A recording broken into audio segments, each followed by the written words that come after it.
Teachers எல்லாருக்கும் வணக்கம். இந்த டெட் பேப்பர் 2 பாஸ் பண்ணவங்களுக்கு அடுத்ததா நடத்த போற எக்ஸாம் எது அப்படின்னா, நியமன தேர்வு. யுஜிடிஆர்பி எக்ஸாம் அப்படின்னு சொல்லுவாங்க. இல்லைன்னா பிஆர்டி அப்படின்னு சொல்றாங்க இந்த எக்ஸாம்க்கு. ஸோ இந்த எக்ஸாமுக்கு யார் யாரெல்லாம் எலிஜிபிள் அப்படின்னா, ஃபர்ஸ்ட் வந்து டெட் பேப்பர் 2 எக்ஸாம் எழுதி பாஸ் பண்ணியிருந்தா மட்டும்தான் அந்த கேண்டிடேட் மட்டும் என்ன பண்ண முடியும் அப்படின்னா, இந்த யுஜிடிஆர்பி எக்ஸாமை அப்ளை பண்ண முடியும். ஸோ இப்போ நம்ம மெஸ்மரைஸ் அகாடமில நம்ம என்ன பண்றோம் அப்படின்னா, யுஜிடிஆர்பி இங்கிலீஷ்க்கு மட்டும்தான் கைடன்ஸ் பண்ணிட்டு இருக்கோம். பிளஸ் வந்து ஸ்டடி மெட்டீரியலும் கொடுத்துட்டு இருக்கோம். ஸோ இதுல நிறைய பேர் கேட்ட ஒரு கொஷின், யுஜிடிஆர்பி இங்கிலீஷ் இது வந்து கஷ்டமா இருக்குமா இல்ல ஈஸியா இருக்குமா?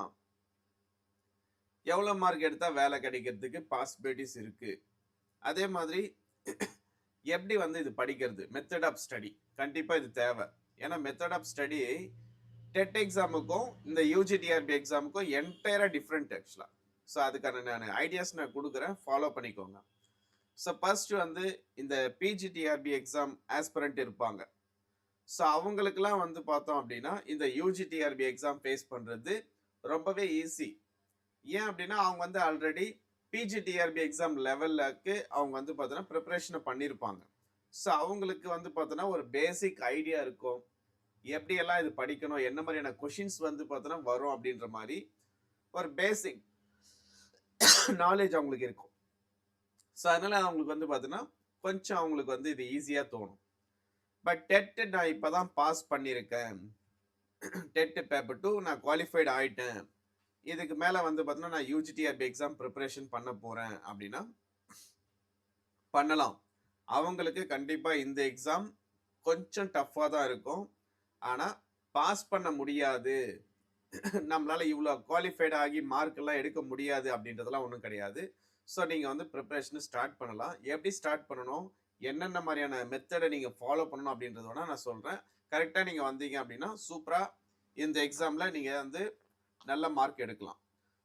சப்போஸ் உங்களுக்கு வந்து நம்ம மெஸ்மரைஸ் அகாடமியோட ஸ்டடி மெட்டீரியல் தேவைப்படுது அப்படின்னா, ஸோ இந்த மாதிரி நம்ம வந்து புக்ஸை வந்து நம்ம ப்ரொவைட் பண்ணிட்டு இருக்கோம். ஸோ வேணுன்றவங்க டிஸ்கிரிப்ஷனில் என் நம்பர் இருக்கும், கான்டாக்ட் பண்ணி புக்ஸ் வேணும்னா நீங்கள் வந்து ஆர்டர் பண்ணி வாங்கிக்கோங்க. ஸோ ஃபர்ஸ்ட்டு எப்படி நான் படிக்கணும் அப்படின்றத நான் சொல்கிறேன். ஸோ டெட் எக்ஸாமை பொறுத்த வரைக்கும் பேப்பர் 2 நீங்கள் வந்து பாஸ் ஆகிட்டு இருப்பீங்க. ஓகே, ஸோ நான் டெட் பேப்பர் 2 நான் பாஸ் பண்ணிட்டேன், நான் தான் வந்து பார்த்தோன்னா குவாலிஃபைட் ஆகிட்டேனே, இந்த யூஜிடிஆர்பி எக்ஸாம் லெவல் வந்து பார்த்தோன்னா ஒரு பெருசாக இருக்காது அப்படின்னு நீங்கள் வந்து மனசுக்குள்ள ஒரு தாட் இருக்குது அப்படின்னா அதை தூக்கி தூர வச்சிருங்க ஃபர்ஸ்ட். ஏன்னா டெட் எக்ஸாமை பொறுத்த வரைக்கும் அதில் வந்து 82 மார்க் எடுத்தால் பாஸு. பட் இந்த இடத்துல அப்படி கிடையாது, கட் ஆஃப். ஸோ நீங்கள் எப்படியும் வந்து பார்த்தோன்னா ஒரு 100 மார்க்காச்சும் நீங்கள் எடுக்கிற மாதிரி தான் இருக்கும். ஸோ 100 மார்க்குக்கு மேலே எடுக்கிறவங்க தான் என்ன பண்ணுவாங்க அப்படின்னா கட் ஆஃப்குள்ளே வருவாங்க, வேலையும் வாங்குவாங்க. அப்போ 100 மார்க் எடுக்கிறதுனா கஷ்டமா அப்படின்னா கஷ்டம் கிடையாது. நம்ம ஸ்டடீஸை கரெக்டாக போட்டோம் அப்படின்னா இதுலேயுமே மார்க் எடுக்கலாம். ஸோ டெட் எக்ஸாம் அந்த லெவலில் வந்து நீங்கள் வந்து பாஸ் பண்ணிட்டீங்க, அதை தூக்கி வச்சிருங்க. இதுக்கு மேலே வந்து டெட் எக்ஸாம் அப்படின்ற ஒரு விஷயத்த நீங்கள் வந்து கொண்டு வர வேண்டாம். இப்போ இதுக்கு மேலே முழுக்க முழுக்க வந்து பார்த்தோன்னா நீங்கள் வந்து பிஜிடிஆர்பி எக்ஸாம் நாங்கள் ப்ரிப்பரேஷன் பண்ணுறவங்க, இல்லை யூஜிடிஆர்பி எக்ஸாம் ப்ரிப்பரேஷன் பண்ணுறவங்க அப்படின்ற மாதிரி ஒரு தாட் உங்களுக்குள்ளே வச்சுக்கோங்க ஃபர்ஸ்ட். அப்போ அதுக்கேற்ற மாதிரியான ப்ரிப்பரேஷனை தான் நீங்கள் போடணுமே, டெட் எக்ஸாம் லெவலில் போடக்கூடாது ஃபர்ஸ்ட் விஷயம். அப்போது ஸ்டடீஸ் எப்படி இருக்கணும், ஒரு ஒன்லைனராகவே படித்து நான் பாஸ் பண்ணிடலாமா அப்படின்னா இது டெட் எக்ஸாமுக்கு ஓகே. பட் யூஜிடிஆர்பி எக்ஸாமுக்கு இதெல்லாம் செட் ஆகாது. ஒரு ஒன்லைனரோ ஃபுல்லாகவே மல்டிபிள் சாய்ஸ் கொஸ்டின் பேட்டர்ன்லேயே நான் போயிட்டு பாஸ் பண்ணிடுறதோ, சும்மா வந்து நான் ஓரலாக ஸ்டோரியை நான் காதில் கேட்டே நான் வந்து பார்த்தோன்னா பாஸ் பண்ணிடுவேன் அப்படின்றதெல்லாம் இங்கே வந்து செட் ஆகாது. ஃபர்ஸ்ட் விஷயம் நீங்கள் வந்து தெரிஞ்சுக்க வேண்டியது, நிறைய காம்படிட்டரில் நீங்கள் என்ன பண்ணியிருக்கீங்க அப்படின்னா ஃபில்டர் ஆகிட்டீங்க ஆல்ரெடி. நான் டெட்டு பாஸ் பண்ணிட்டேன் அப்படின்ற ஃபில்டரில் நீங்கள் இருக்கீங்க. இப்போ ஃபார் எக்ஸாம்பிள் இப்போ வந்து ஒரு 4 லட்சம் பேர் எழுதுறாங்கன்னா அந்த 4 லட்சம் பேரில் டெட் எக்ஸாமில் நீங்கள் என்ன பண்ணீங்கன்னா 1 லட்சம் பேர் வந்து பாஸ் பண்ணி நீங்கள் என்ன பண்ணுறீங்க, ஆல்ரெடி ஒரு ஃபில்டரில் இருக்கீங்க. நீங்கள் இந்த இடத்துல நீங்கள் வந்து பார்த்தீங்கன்னா காம்படிஷன் இருக்கும். ஸோ அதுக்கேற்ற மாதிரியான ப்ரிப்பரேஷனை தான் போடணும். சும்மா வந்து நான் ஒரு கால்ஃபருக்கும் ஒரு இன்னொரு கால்ஃபருக்கும் 1.5 வருஷம் ஆகிடும், எப்படி 1 வருஷம் 1.5 வருஷம் ஆகிடும். கிடைச்சிருக்கிற கால்ஃபரை நம்ம என்ன பண்ணணும் அப்படின்னா பக்காவாக யூட்டிலைஸ் பண்ணிக்கணும். ஒரு ஒன் லைனர் மாதிரிலாம் நான் ப்ரிப்பரேஷனை பண்ணி நான் பாஸ் பண்ணிடுவேன் அப்படின்றதுலாம் இந்த எக்ஸாமுக்கு சாத்தியம் கிடையாது. ஸோ இப்போ வந்து உங்களுக்கு வந்து ஒரு யூஜிடிஆர்பி எக்ஸாமுக்கு ஒரு சிலபஸ், அந்த சிலபஸ்ல போயம் இருக்கு அப்படின்னா அந்த போயமா நீங்க படிச்சு தான் ஆகணும். ஸோ அந்த போயம்ல இருந்து என்ன பண்ணுவாங்க அப்படின்னா டைரக்டா ஒரு கொஸ்டினை கேட்பாங்க. ஒரு போயம் லைனை கொடுத்துட்டு இந்த போயம் வந்து எந்த ஆத்தர் எடுத்தாருக்கு, இல்ல எந்த போயமுடைய டைட்டில் அப்படின்னு கேட்பாங்க. அப்போ நம்ம அந்த போயமை படிச்சிருந்தா மட்டும்தான் அதுக்கு நம்மளால ஆன்சர் பண்ண முடியும். இப்போ உங்களுக்கு வந்து 150 மார்க்குக்குமே ஒன்லி இங்கிலீஷ் சப்ஜெக்ட். இது உங்களுக்கு வந்து ஒரு பெரிய பெனிஃபிட் ஆக்சுவலா. ஏன்னா இதுல வந்து சைக்காலஜி கிடையாது. ஃபுல் அண்ட் ஃபுல் ஃபோக்கஸ் எதுல இருக்கும் அப்படின்னா உங்களுடைய மேஜர் சப்ஜெக்ட்ல மட்டும்தான் ஃபோக்கஸ் பண்ண போறீங்க. அடுத்தது என்ன பண்ணணும் அப்படின்னா தமிழ் எலிஜிபிலிட்டி டெஸ்ட். ஸோ இதுக்கு வந்து பார்த்தோம் அப்படின்னா உங்களுக்கு வந்து ஒரு 20 மார்க்ஸ் தமிழ் எலிஜிபிலிட்டி.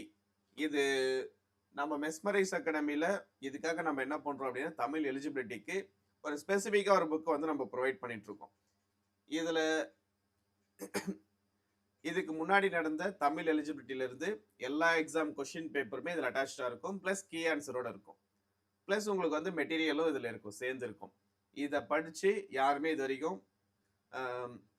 புக்குக்கு வந்து பார்த்தீங்கன்னா இது வரைக்கும் பேட் ஃபீட்பேக் இது வரைக்கும் கொடுத்ததே இல்லை. ஏன் அப்படின்னா ஆல்மோஸ்ட் 50க்கு ஒரு 40 கொஷின், ஒரு 40 மார்க்குக்கு இதுல இருந்து வந்துடுது. ஸோ நீங்களும் வேணும்னா இதை வந்து யூஸ் பண்ணலாம். இது வெரி இம்பார்ட்டன்ட். இதுல 20 மார்க் எடுத்தாதான் நீங்க அடுத்ததா எழுத போற 150 மார்க்குக்கு வேல்யூவேட் பண்ண போறாங்க. ஸோ அதனால தான் இதுக்கு வந்து கொஞ்சம் இம்பார்ட்டன்ஸ் கொடுக்குறேன் நான் இப்பவே. ஸோ இதுல இருந்து நீங்க வந்து ஒரு 20 மார்க் எடுக்கணும் கம்பல்சரி. ஓகேவா? இது பிரச்சனை இல்லை. இது ஜஸ்ட் வந்து பார்த்தீங்கன்னா இந்த புக்கை நீங்க வாங்கி படிச்சா கூட நீங்க 20 மார்க் எடுத்துடலாம். இப்போ அந்த 150 மார்க்குக்கு தான் நம்ம வந்து பார்த்தீங்கன்னா போராட வேண்டிய நிலைமையா இருக்கும். அதுல என்னென்ன டாபிக்ஸ் கொடுக்குறாங்களோ அந்த டாபிக்ஸ் எல்லாமே நீங்க வந்து பார்த்தீங்கன்னா ஸ்டடி பண்ற மாதிரி இருக்கும்.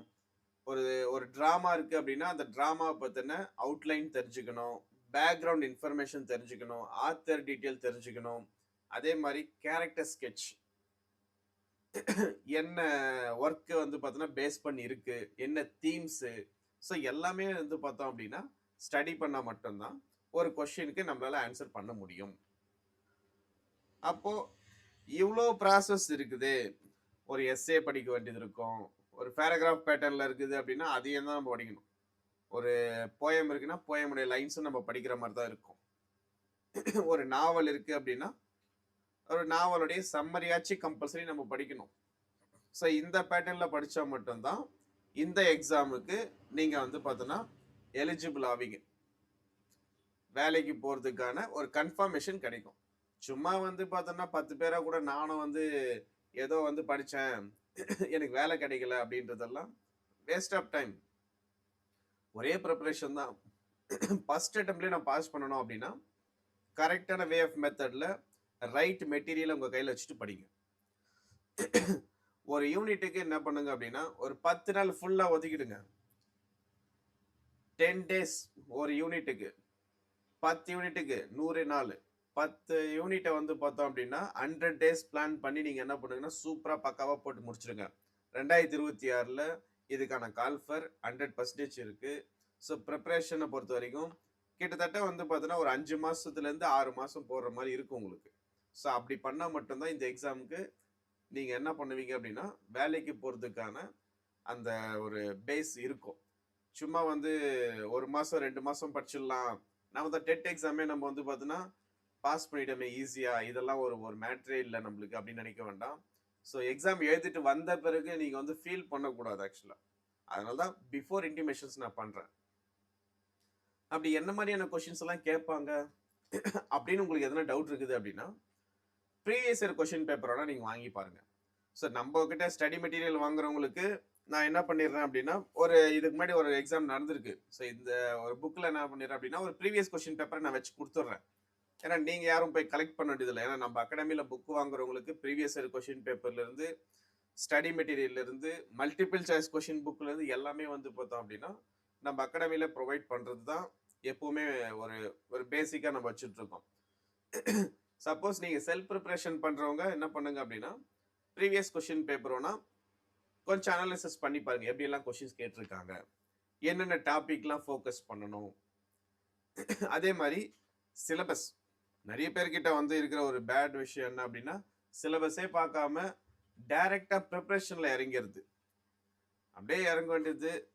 யாருன்னா சொல்லுவாங்க, கூட இருக்கிறவங்க வந்து அ "நீ வந்து டிகிரில படிச்சதெல்லாம் படிச்சுரு. யூஜில படிச்சது, பிஜில படிச்சதெல்லாம் படிச்சுரு" அப்படின்ருவாங்க. அந்த மாரிலாம் படிக்கக்கூடாது. ஸோ ஒரு எக்ஸாம் எழுதுறோம் அப்படின்னா, அந்த எக்ஸாமுக்கு ஒரு சிலபஸ் வந்து பார்த்தோம்னா, டிஆர்பி வெப்சைட்ல இருக்கு. ஸோ அந்த வெப்சைட்டுக்குள்ள இருக்கிற சிலபஸ நீங்க என்ன பண்ணணும் அப்படின்னா, டவுன்லோட் பண்ணுங்க. அத வந்து ஒரு பிரிண்ட் அவுட் போட்டு, என்னென்ன டாபிக்ஸ் எல்லாம் கேட்டிருக்காங்க, நம்மளால இது படிக்க முடியுமா? படிக்க முடியலன்னா என்ன பண்ணணும்? எடுத்த உடனே நம்மளாம் இதெல்லாம் படிச்சதே இல்ல.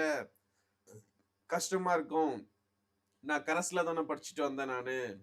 நான் பெரிய அளவுல வந்து பார்த்தோன்னா, எனக்கு இதெல்லாம் தெரியாது அப்படின்றத விட, எப்படி நம்ம தெரிஞ்சுக்கலாம்? தெரியாதுன்றத யோசிக்கிறதுக்கு பதிலா, நாம எப்படி தெரிஞ்சுக்கலாம்? என்ன அப்ரோச் நம்ம பண்ணணும்? என்ன விஷயத்த பண்ணா நம்ம லேர்ன் பண்ணிக்கலாம்? அப்படின்றத மட்டும் யோசிங்க. அது தெரியலன்னா கூட, நான் உங்களுக்கு ஐடியாஸ் நான் தரேன். ரெகுலரா என்னையாச்சும் ஃபாலோ பண்ணுங்க. ஸோ ஒரு ஒரு 100 பிளஸ் ஒரு 100 மார்க்குல இருந்து நீங்க எடுக்குறீங்க அப்படின்னா, இந்த எக்ஸாம் கன்ஃபார்மா உங்களுக்கு வேலை கிடைக்கும். போஸ்டிங்குமே வந்து பார்த்தோம் அப்படின்னா, ஒவ்வொரு வாட்டியும் ஒரு 2000 போஸ்டிங் மேல வந்து வரும். இந்த வாட்டி வந்து ஆனுவல் பிளானர்ல தான் நம்மளுக்கு தெரியும். ஸோ எவ்வளோ போஸ்டிங் வந்து பார்த்தோம் அப்படின்னா, இந்த வருஷம் வந்து வைக்க போறாங்க அப்படின்றது 2026ல. யாராச்சும் இந்த எக்ஸாமுக்கு ப்ரிப்பரேஷன் பண்ணிட்டு இருக்கீங்க. நான் இதுதான் வந்து பிடி அசிஸ்டன்ட் ஆகணும். 6 டூ 8 டீச்சர் ஆகணும். இங்கிலீஷ் டீச்சர் ஆகணும் அப்படின்னு யாருக்குன்னு ஐடியா இருக்கு அப்படின்னா, நம்ம சேனல ரெகுலரா ஃபாலோ பண்ணுங்க. ஸ்டடி மெட்டீரியல் தேவைப்படுது அப்படின்னா, ஸோ என்ன கான்டாக்ட் பண்ணுங்க. இல்ல செல்ஃப் ஸ்டடி பண்றதுக்கும் நான் ஒரு சில குடுக்குற ஐடியாஸ நீங்க என்ன பண்ணுங்க அப்படின்னா, ரெகுலரா ஃபாலோ பண்ணுங்க. அட்லீஸ்ட் அதையாச்சும் ஃபாலோ பண்ணி பாஸ் பண்றதுக்கு ஒரு ஐடியாஸ் பண்ணுங்க. சும்மா வந்து நானும் வந்து 1 மார்க் மாரி நான் வந்து பாஸ் பண்ணிடணும். 1 மார்க் மாரியே படிச்சு பாஸ் பண்ணிடணும். ஏன்னா டெட் எக்ஸாம் மாதிரியே இத ப்ரிப்பரேஷன போடக்கூடாது. இது யுஜிடிஆர்பி லெவல்ல நீங்க இறங்கி என்ன பண்ணணும் அப்படின்னா, டெப்த் ஸ்டடி பண்ற மாரி இருக்கும். ஸோ அதுக்கு வந்து ஒரு ஒரு டாபிக் நான் போடுறேன் YouTubeல. எப்படி வந்து ஒரு ஒரு டாபிக்க நம்ம எப்படி அப்ரோச் பண்ணணும். ஒரு யூனிட் எடுத்தோம் அப்படின்னா, அந்த யூனிட்ல நம்ம எப்படி வந்து படிக்கணும், என்னென்ன மாரியான ஃபோக்கஸ் பண்ண வேண்டியது இருக்கு அப்படின்றத நான் சொல்றேன். ஸோ கொஞ்சம் ரெகுலரா நீங்களும் ஃபாலோ பண்ணி படிக்க ஆரம்பிங்க. Thank you.